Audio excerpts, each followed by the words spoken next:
Next, o banco digital que faz acontecer.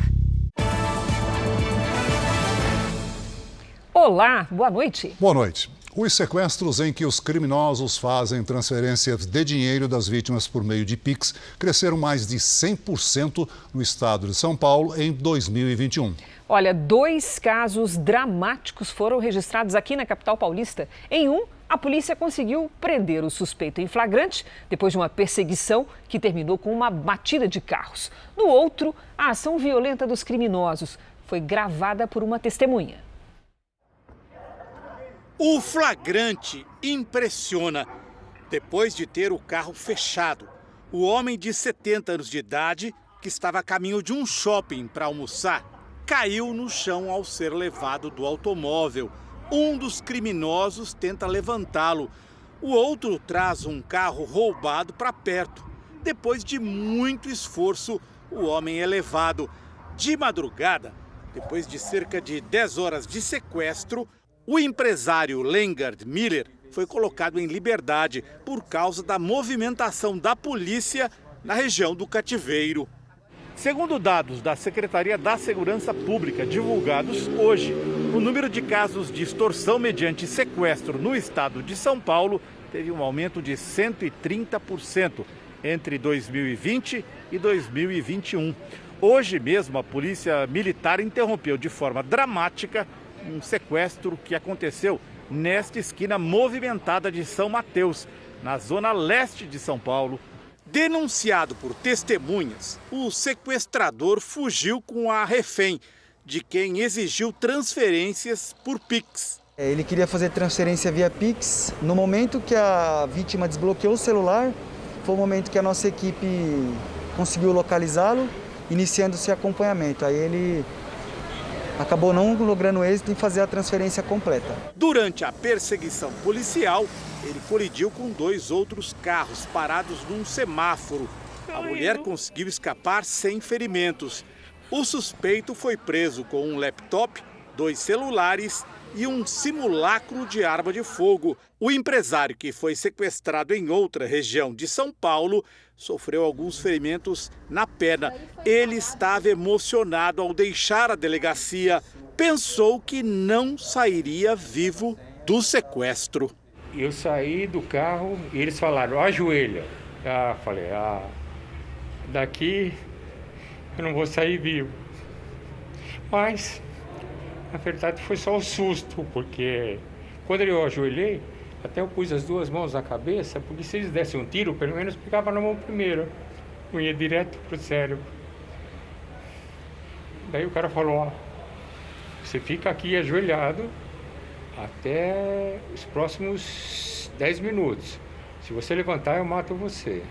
É duro arranjar um pensamento, mas eu pensei em Deus. Rezei um pouco. No fim deu tudo certo. Veja agora outros destaques do dia. Governadores voltam a congelar o imposto para conter alta no valor dos combustíveis. Prévia da inflação mostra que os preços sobem mais devagar no começo de 2022. 6 estados e o Distrito Federal já têm mais de 80% dos leitos de UTI ocupados. Chega ao Brasil voo com número recorde de deportados pelos Estados Unidos. Menores de idade são maioria. Na série especial, são 18 as quadrilhas que levam o terror aos estados do Nordeste.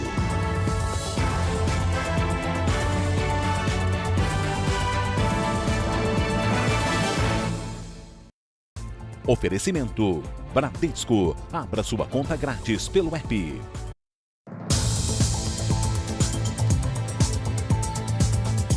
$200 quilos de maconha foram encontrados na comunidade do Jacarezinho, no Rio de Janeiro. A facção criminosa que domina a região também é alvo de uma investigação que revelou um esquema ilegal de compra e venda de armas.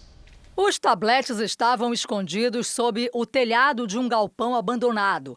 O material apreendido seria distribuído em outras comunidades que pertencem à maior facção criminosa do Rio. São mais de 200 quilos de entorpecente de alta qualidade, um prejuízo de centenas de milhares de reais nessa facção criminosa. O fornecimento de drogas e armas é alvo de uma investigação que apreendeu ontem 26 fuzis, pistolas e munição em uma casa na zona norte do Rio.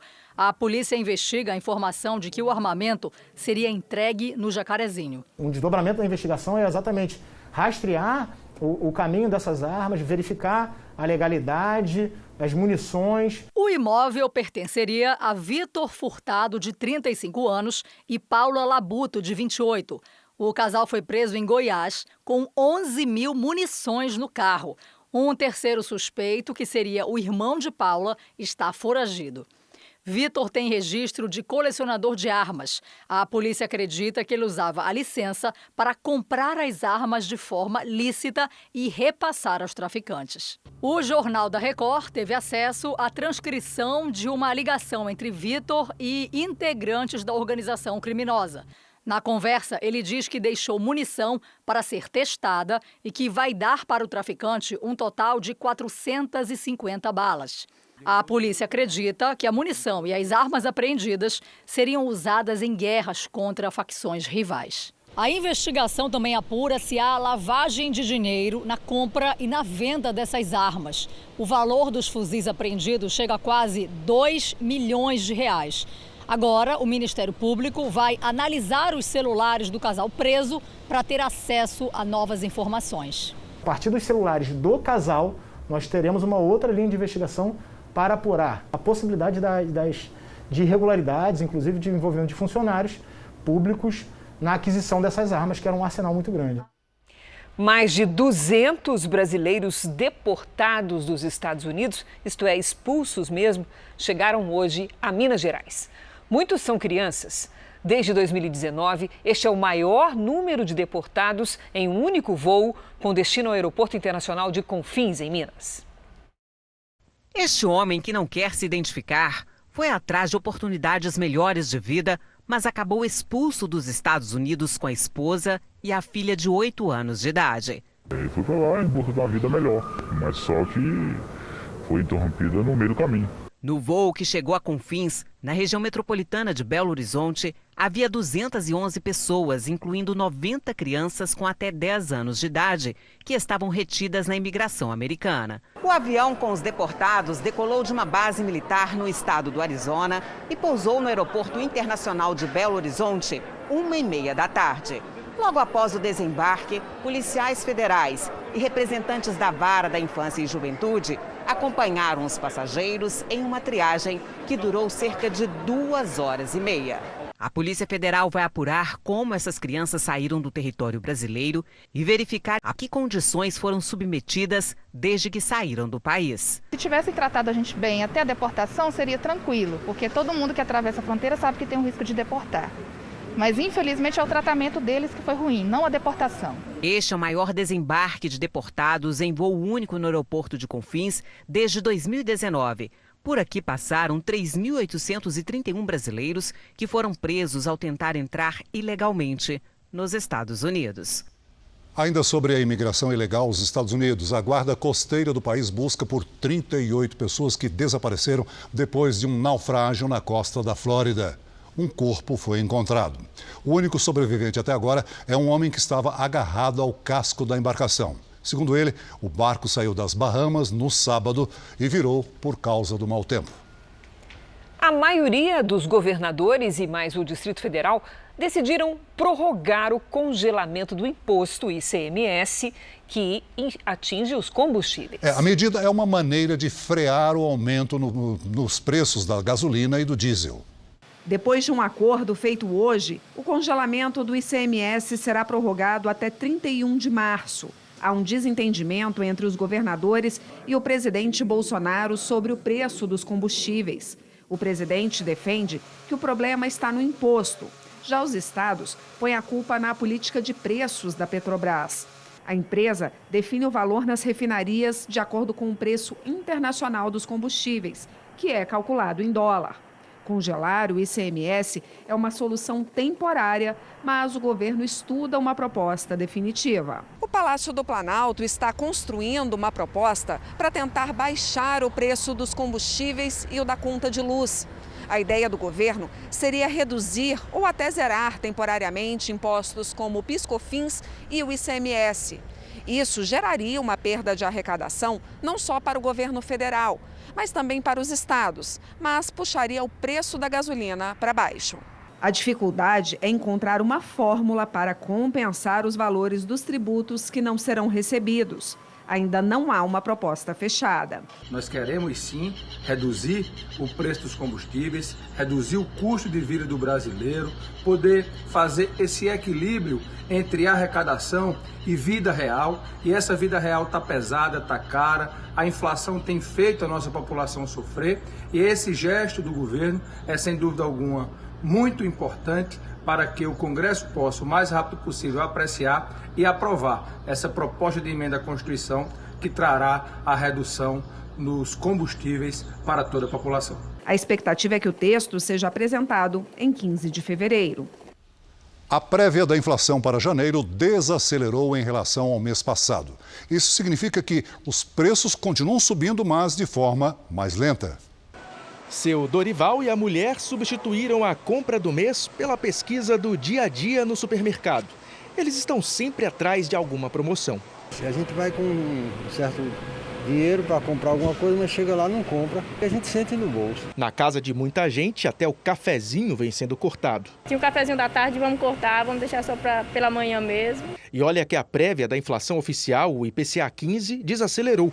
Os números divulgados hoje mostram uma queda em relação aos que saíram no mês de dezembro. As coisas ficaram sim mais caras, mas subiram com menor intensidade. A inflação acumulada em 12 meses ainda fecha acima dos 10%.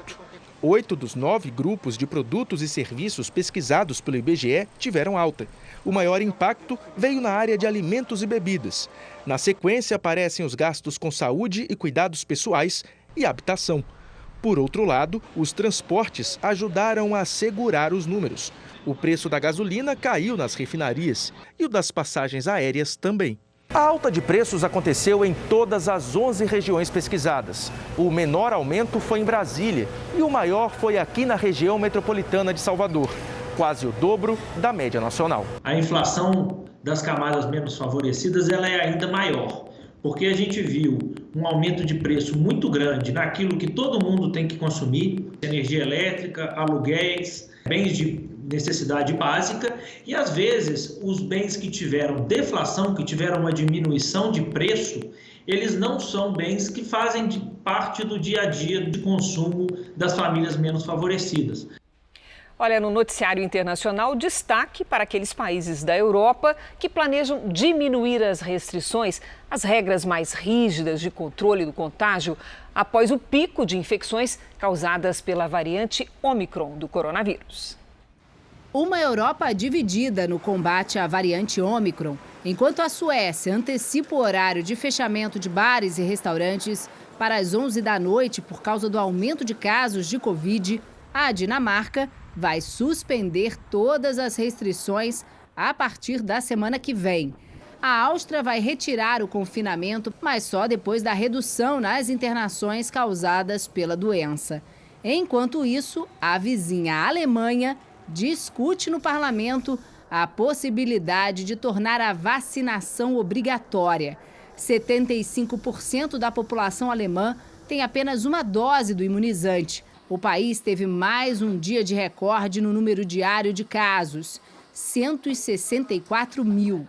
Já que em Portugal, apesar do recorde de casos em 24 horas, mais de 65 mil, alguns especialistas defendem que em breve a Covid-19 deverá ser tratada como uma gripe comum, já que entre vacinados e pessoas recuperadas vai ter pouco espaço para o crescimento do vírus, mesmo com novas variantes. Algumas autoridades já defendem o fim dos isolamentos, dos testes e do uso da máscara, mesmo em ambientes fechados.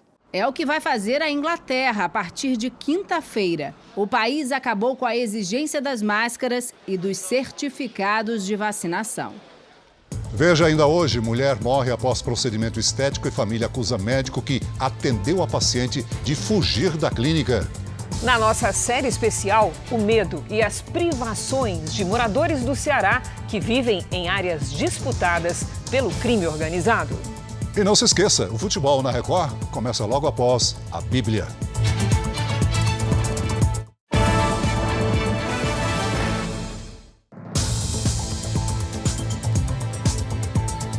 A ministra Rosa Weber, do Supremo Tribunal Federal, deu 5 dias para o Ministério da Saúde explicar uma nota técnica publicada na semana passada. O documento colocava em dúvida a eficácia das vacinas contra a Covid. Quem vai prestar as explicações é um secretário do Ministério da Saúde, Hélio Angotti Neto, que assinou a nota técnica.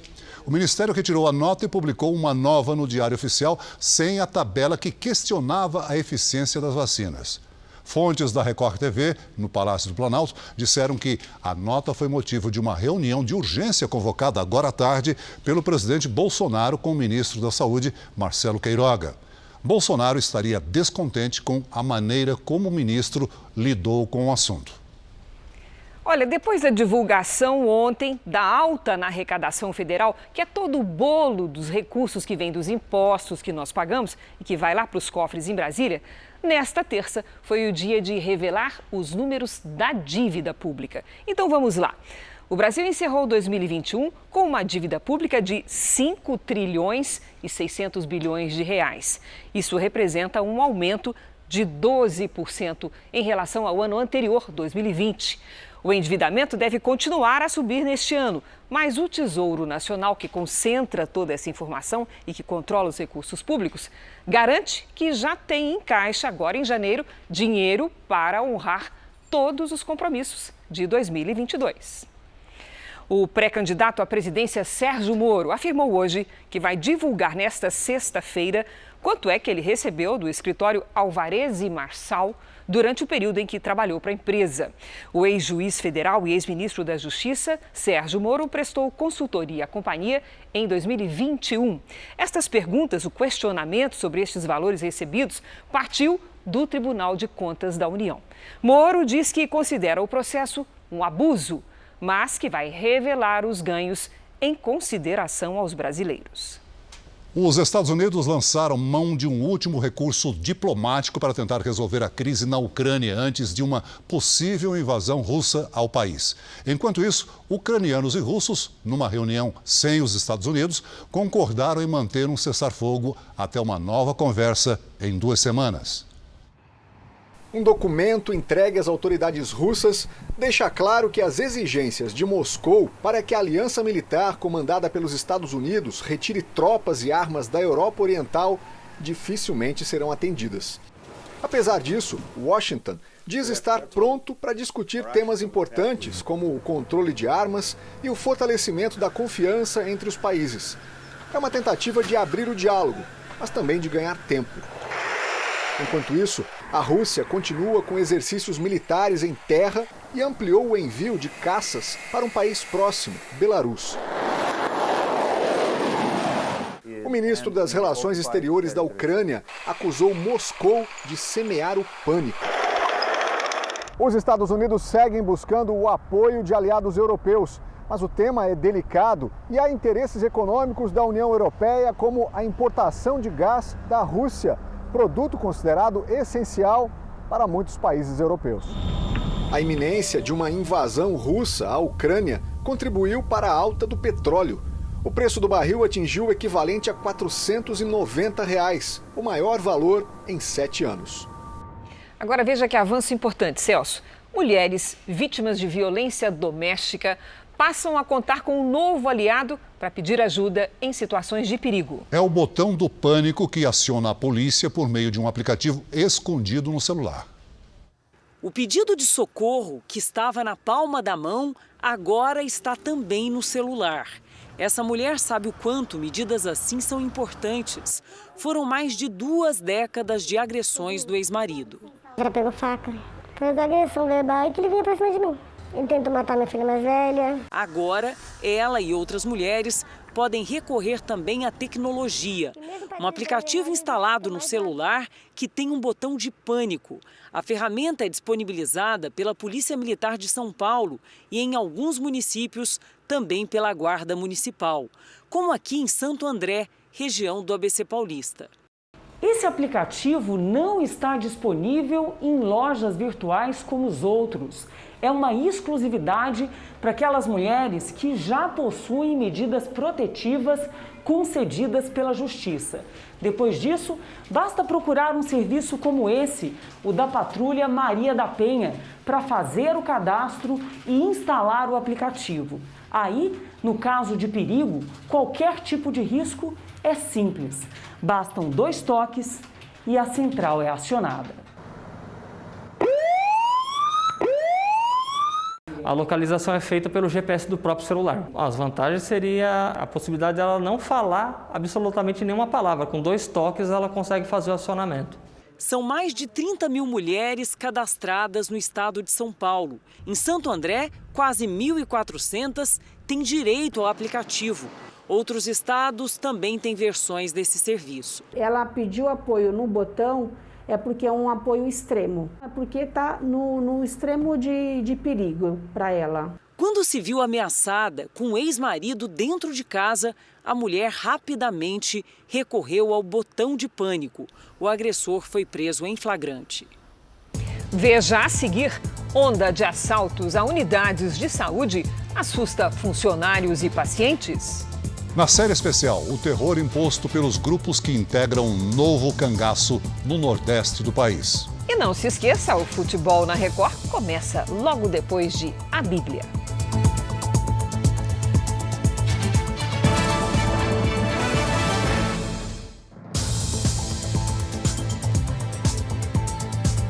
E agora, vamos falar de futebol, Celso? Vamos. Botafogo e Corinthians não estrearam da maneira que imaginavam nos campeonatos Carioca e Paulista. Os dois ficaram apenas no empate.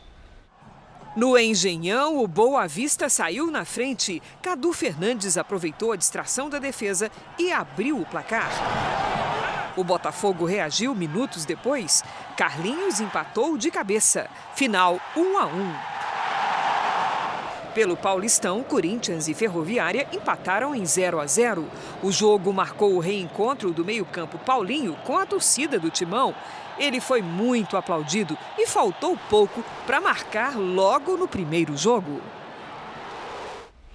Pelo Campeonato Paulista, o Santos empata em 0-0 com o Inter de Limeira. Já pelo Cariocão, o Vasco vence o Volta Redonda por 3-1.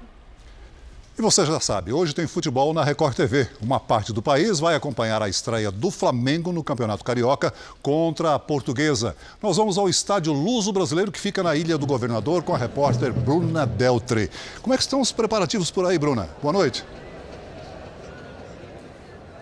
Boa noite, Celso, Cris, boa noite para todo mundo. Para o Flamengo vai ser a largada em busca do tetracampeonato, que seria um feito inédito. O time vai entrar em campo com jogadores bem jovens, já que a equipe tem um ano puxado pela frente. O adversário é a Portuguesa, que ficou em terceiro lugar no Cariocão do ano passado. Promessa de um jogão. Celso, Cris. Obrigado, Bruna. E pelo Paulistão, o Palmeiras tenta a segunda vitória no campeonato contra a Ponte Preta. Nós vamos ao vivo com o repórter Rodrigo Rinkel, que tem outras informações. Boa noite, Rodrigo. Boa noite, Celso. Boa noite, Cris. Boa noite a todos. O técnico Abel Ferreira deve colocar novamente força máxima em campo. Ele só não vai poder contar com os jogadores que estão defendendo as seleções nacionais. Por isso, hoje, deve ocorrer a estreia do goleiro Marcelo Lomba na vaga de Everton, que está com a seleção brasileira. Na Ponte Preta, o principal destaque é o experiente zagueiro Dedé, ex-Vasco e Cruzeiro. O time de Campinas não vence o Palmeiras desde a semifinal do Campeonato Paulista de 2017. A expectativa é de um grande jogo para logo mais. Celso, Cris. Obrigada, Rodrigo. O número de municípios no Rio Grande do Sul em situação de emergência por causa da seca subiu, veja só, para 371. A esperança está na chegada de uma frente fria, que já fez chover em pontos isolados. Será que essa chuva vai se espalhar? Vamos saber com a Lidiane Sayuri? Boa noite, Lid. Como é que vai ser? Oi, Cris, boa noite para você. Celso, seja muito bem-vindo aqui com a gente novamente. Para quem está em casa, olha só, nesta quinta-feira tem previsão de chuva em praticamente todo o Rio Grande do Sul. Nas imagens de satélite, vemos muitas nuvens carregadas sobre o norte e o nordeste do país. Nesta quinta, tem previsão de temporais sobre o Pará, o Maranhão, o Piauí e o litoral do Ceará. No sul, a frente fria avança, diminui as temperaturas e forma chuva nos 3 estados e tempestades entre o leste de Santa Catarina, litoral do Paraná e extremo sul de São Paulo, com risco de alagamentos. Tempo firme apenas entre o Espírito Santo e o Rio de Janeiro. Em Porto Alegre, quinta-feira nublada, com chuva em vários momentos e 26 graus. Rio, 40 graus, com chance de recorde de calor e chuva à noite. Sol e chuva com trovoadas em Brasília, máxima de 27. Em São Luís e Manaus, dia chuvoso com 30. São Paulo pode ter a tarde mais quente do ano com 34 graus antes das pancadas de verão. Depois tem chance de arco-íris. Já Curitiba será a capital mais fria desta quinta, com 25 graus e risco de temporais. Em Vitória, sol sem chuva, com 33. Em Belém, dia ensolarado, com chuva a partir da tarde, faz 32. No Tempo Delivery, vamos atender o pedido da Silvia, que é da cidade de Amambai, no Mato Grosso do Sul. Vamos para lá, Celso. Oi, Silvia. Olha, a partir desta quinta, a chuva forte controla o calorão em Amambai. Máxima de 32. Sexta será um dia chuvoso com 29 graus. E no sábado, a chuva diminui e faz até 30. E o aniversariante Helder quer saber se nessa quinta-feira vai chover em Rio Branco, Acre. Opa, parabéns, viu, Helder? A quinta será quente, com 33 graus e chuva a partir da tarde. Na sexta, 33 também, com sol e chuva a qualquer hora. Aí no sábado, as nuvens e a chuva aumentam, máxima de 31. Faça como eles e participe do Tempo Delivery pelas redes sociais. Mande a sua mensagem com a hashtag #VocêNoJR para saber se vai ter arco-íris, Cris. Promessa é dívida, né, Lidy? É Você isso. pagou bem, teve arco-íris. Tem arco-íris. Valeu, obrigada. Até Até amanhã, Lidy. Após uma forte chuva, São Paulo tem risco de alagamentos. A cidade se encontra de estado de atenção. Na Zona Leste, lojistas ficaram isolados. Na rua, é possível ver um carro sendo levado pela força d'água. Num bairro vizinho, um córrego ameaça transbordar numa zona residencial. Em São Caetano do Sul, no ABC Paulista, uma árvore caiu sobre 2 carros e uma moto. De acordo com a Guarda Civil Metropolitana, 2 pessoas ficaram feridas. Várias escolas particulares retornaram hoje às aulas presenciais em São Paulo. Nas instituições públicas, a volta está prevista para o próximo dia 2. Ao menos outros 14 estados também confirmaram o retorno presencial. As férias acabaram para os irmãos Rodrigo, de 7 anos, e Benício, de 4. As aulas, as lições de casa e as cobranças estão de volta. E não tem reclamação. Ao contrário. Vai ser tipo um milagre pra mim, porque eu tô com muita saudade dos meus amigos. Eu tô animado. Crianças animadas e pais apreensivos. A mãe mandou os filhos para a escola, mas ainda está insegura por causa da pandemia. A gente já tem aí a vacinação, então isso com certeza vai ajudar bastante, mas a gente fica com um friozinho na barriga. Em São Paulo, várias escolas particulares reabriram. Ano novo, com os mesmos cuidados, o tempo todo. A preocupação agora é como recuperar o que ficou para trás no período de ensino remoto. É um ano de retomada, de analisar, ver quais as necessidades, qual foram as defasagens dessas crianças nesse período que eles ficaram fora da escola. Em outros estados brasileiros, os alunos de instituições privadas também voltaram às aulas. Foi o caso de Goiás, Espírito Santo, Pará e Minas Gerais. No ensino público, cada prefeitura define o calendário de retorno às aulas nas escolas municipais. Na rede estadual de São Paulo, o início do ano letivo vai ser no dia 2, com presença obrigatória dos alunos. A Secretaria da Educação vai exigir no fim do primeiro bimestre a apresentação da carteira de vacinação dos estudantes. A falta do imunizante contra a Covid não impede a matrícula, mas em casos assim, a informação vai ser encaminhada para o Conselho Tutelar. Em ao menos outros 14 estados brasileiros, as aulas em escolas públicas também devem ser presenciais. Na Paraíba, a Secretaria de Educação explicou que as aulas vão acontecer na modalidade híbrida. Já em Mato Grosso do Sul, o retorno às salas só deve acontecer em 3 de março. Em todo o país, a esperança agora é manter os estudantes onde precisam estar, com os colegas nas salas. Veja só, unidades de saúde estão em alerta em todo o país devido à ação de criminosos que chegam armados em busca de objetos pessoais. Há ainda registros de agressão e até morte de pacientes. Por causa da violência, alguns médicos pediram demissão. Em Manaus, os criminosos entram armados nesta unidade de saúde e rendem pacientes e funcionários. Em outro bairro da cidade, o aviso na porta da UBS explica que o expediente foi cancelado devido a assalto. Em Belo Horizonte, no pronto-socorro municipal, mais violência. Homens mataram a tiros 2 pacientes que recebiam atendimento. Em São Paulo, assaltantes levaram as 4 rodas do carro de um médico que estava de plantão e ainda quebraram os vidros atrás de objetos pessoais. Tudo isso aconteceu neste terreno, que funciona como um estacionamento. Aqui, funcionários de uma unidade de pronto atendimento deixam os carros enquanto estão no trabalho, que é ali, naquela UPA, que está do outro lado da rua. O problema, segundo os moradores, é que nesta área não tem nenhuma estrutura de segurança. Aí, todos ficam com medo. Esse comerciante da região conta que à noite a situação é ainda mais complicada. Mudar muita coisa aqui nesse terreno, fazer murar, não tem iluminação. No dia seguinte ao assalto, os médicos não foram ao trabalho por falta de segurança. A conselheira de saúde teme uma debandada de profissionais. Ele pediu demissão e não volta mais. Ele não volta mais e não só ele, tem outros querendo pedir demissão se não der alguma solução. O presidente do Sindicato dos Médicos de São Paulo diz que recebe várias denúncias de violência contra profissionais. Segundo ele, a situação piorou muito com o avanço da Covid. Em unidades que já estão desfalcadas, a sobrecarga de trabalho e o assédio vão levando que mais profissionais abandonem aquela unidade. Então, a gente precisa de planos de contingência para poder garantir o provimento de profissionais e a qualidade do atendimento da população. Em Duque de Caxias, no Rio de Janeiro, uma mulher morreu após fazer uma hidrolipo. A família acusa o médico que fez o procedimento de negligência. Vaidosa e apaixonada pela família. Rosimere de Freitas Dário tinha 50 anos e por meses economizou para conseguir fazer o tão sonhado procedimento estético. Cheio de vida, não tinha doença nenhuma. Só queria, sei lá, do modo dela ficar mais bonita. E hoje eu tenho que enterrá-la. Rosimere passou mal logo depois de fazer uma hidrolipo na última segunda-feira nessa clínica em Duque de Caxias, na Baixada Fluminense. No dia seguinte, voltou ao local inconsciente.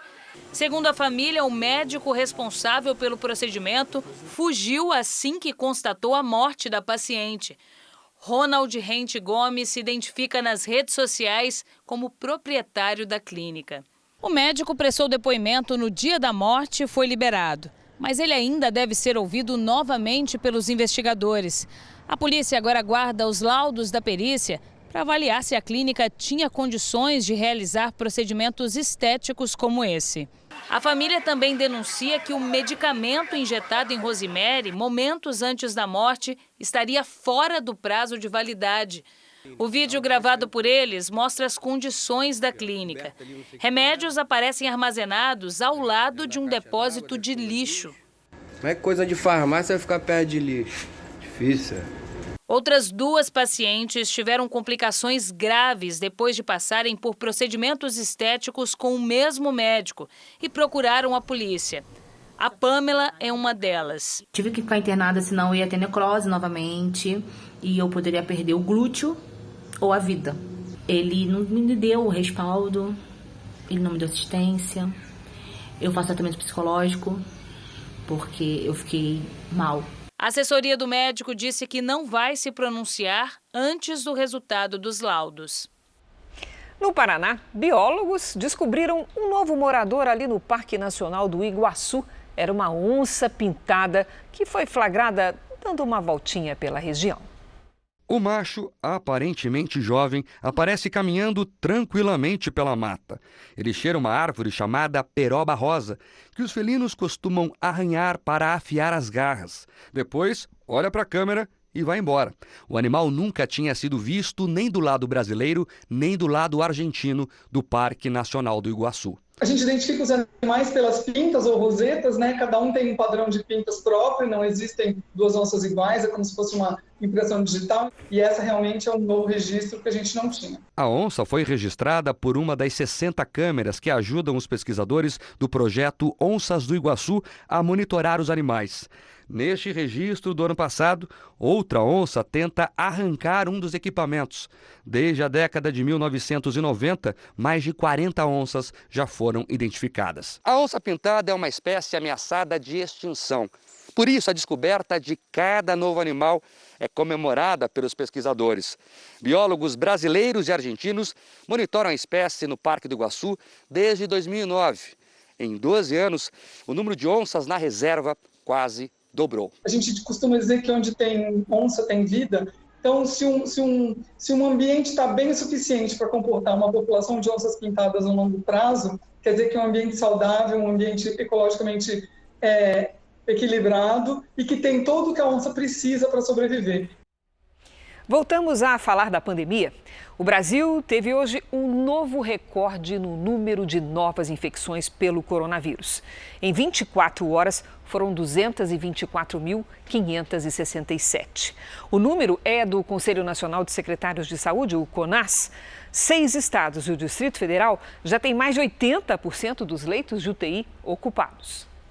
Para ajudar os estados, o Ministério da Saúde prorrogou por mais 30 dias uma ajuda de custo para manter 14 mil leitos de UTI. A medida veio depois do pedido de ajuda das secretarias de saúde de estados e municípios.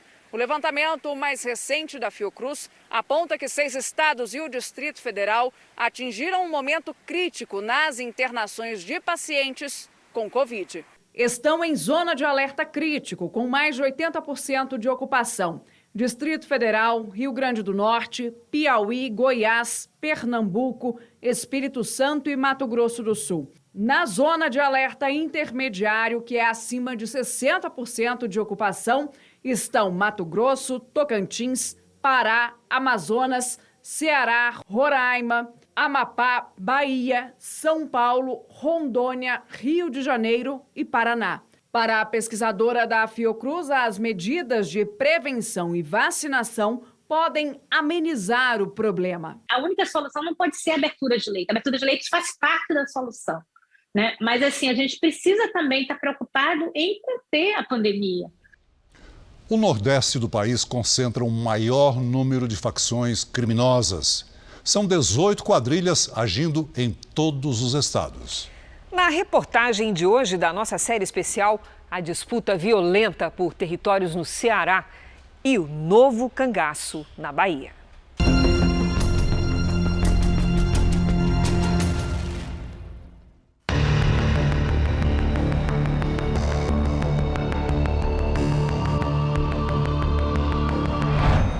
Esses 3.000 quilômetros de praia são o destino mais procurado do país. De cada 10 turistas estrangeiros que chegam aqui, 9 visitam o Nordeste. Apesar da beleza natural, essa região concentra o maior número de facções criminosas do Brasil. Nos 9 estados do Nordeste, as polícias e a ABIN identificaram a presença dos 2 maiores grupos criminosos do país: o PCC de São Paulo e o Comando Vermelho do Rio de Janeiro. Outros 16 grupos locais se formaram a partir da união de presos e criminosos dentro e fora das prisões. A Record TV foi conhecer de perto as ações dessas quadrilhas nos estados do Ceará e Bahia, onde atuam 9 facções criminosas. A facção local, de origem local, não tem o tráfico internacional como foco. A paulista realmente é que tem a ramificação internacional mais forte, mas a de origem carioca também, a gente já tem indícios de que eles estão atuando já, pelo menos tem fornecedores no exterior que já recebem direto aqui. Na região Nordeste, o Ceará ganhou uma importância estratégica para o tráfico. A expansão de portos e o aumento de voos internacionais atraíram as facções do Sudeste para o controle desses territórios. O Nordeste como um ponto de passagem para o exterior e o Norte ali como a necessidade de trazer a droga da fonte produtora, Colômbia, Peru, Bolívia. Há uma rota tradicional do tráfico de drogas e Fortaleza como um hub internacional de voos, de tráfego marítimo. Então há essa rota que é utilizada normalmente. Bairro Messejana, Fortaleza. Siglas e nomes nos muros, janelas e portas com grades. O maior mecanismo de controle é o medo. Então você imagina que na parede da sua casa ou na parede da sua rua, na esquina da sua rua, tem pichado a letra de uma facção. Está dizendo, olha, nós estamos aqui. Essa invasão trouxe mais do que medo, mortes. Em 2021, mais de 3.000 pessoas foram assassinadas no estado. A cada 3 pessoas que perderam a vida de forma violenta, uma morava na capital. Por trás desses números está a disputa sangrenta entre facções. Essa mulher perdeu o filho. O jovem de 18 anos estava ligado ao grupo Guardiões do Estado. Todas as mães, de um modo geral, que têm filho numa situação dessa, que vivem com esse negócio de facção, que eles passam a ser conhecido, que todos se odeiam, a gente sabe que algo pode acontecer. Eu tenho consciência de sair. Eu jamais na minha vida eu queria que isso acontecesse com meu filho. Nessas áreas, quem tem o poder de vida e morte é o crime. E muitas vezes, pessoas são salvas porque conseguem negociar com os criminosos uma saída para não serem executadas. Criar galinhas foi a salvação desse jovem de 21 anos, jurado de morte. Ele ofereceu trabalho em troca do perdão. Agora eu penso em estudar, né, e no futuro assim, ter uma vida melhor, né, poder ajudar minha mãe, poder ajudar outras pessoas também que estão saindo aí do crime, né. Muitas vezes o conflito entre esses grupos armados divide quarteirões e até ruas, isola famílias e impede o acesso à educação e a postos de saúde para tomar a vacina contra a Covid-19, por exemplo. E atravessar a avenida para ter acesso a esses serviços pode representar uma sentença de morte. A escola ficava de um lado. Cerca de 600 crianças que moravam do outro lado da avenida precisavam cruzar a avenida para ir para essa escola. Como era de uma outra facção, 600 crianças ficaram sem ir para a escola porque precisava cruzar uma avenida. Eu diria que o Ceará representa hoje o que foi São Paulo nos anos 90. Se a gente for pensar em nível de violência, São Paulo um dia foi assim, de você ter aula no bairro vizinho e não poder ir até o bairro vizinho porque você poderia ser morto. Não sobrou nada da agência. Os criminosos usaram explosivos para roubar o dinheiro. Cada estrondo que dava, cada estrondo absurdo, a gente dizia, o hotel vai cair agora. Vai morrer todo mundo. A cidade de Correntina, com 30.000 habitantes e que fica a 900 quilômetros de Salvador, foi alvo do crime conhecido como Novo Cangaço. O Novo Cangaço é essa forma de chegar em pequenas cidades, onde se sabe que a disponibilidade de efetivo policial é reduzido, né? São cidades pacatas, fazem a contenção do local, faz a arrebentação através da explosão de cofres e sai muitas vezes com ou sem refém.